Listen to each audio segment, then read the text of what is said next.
by helping verbs which are has and have, since we have told that these words are used for the present perfect tenses. So has और have के बारे में हमें पहले clarity हो चुकी है lessons में. This will be followed by already used for the affirmative sentence, for the positive sentences, and this will be followed by the past participle verb, which is the third form of verb actually.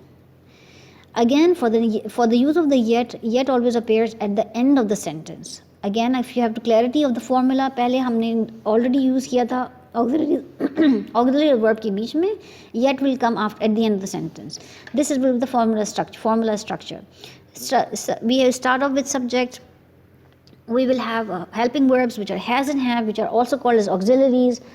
Again, since we know yet word is used for the not sentences, having negative sentences, or with the questioning sentences, followed by the verb which is past participle, which is the third form of verb, and followed by yet. These dots represent you may have a complement or a modifier or further details in the sentence whatsoever. But this basic formula of the sentence structure you should have in your mind when you're writing or speaking, to be precise. Let's jump into the examples directly. We know the first example is we have already written our reports. We is the subject, have is the auxiliary, already is the word we know that is used for the positive sentences.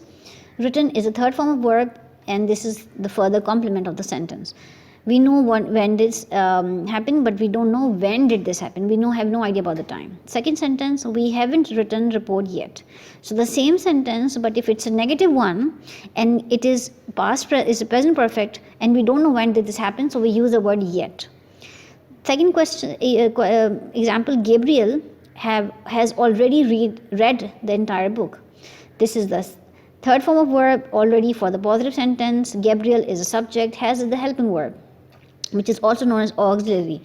But we don't know when this happened. It is at an unspecified time. If we make a negative of the sentence, which will be the president hasn't decided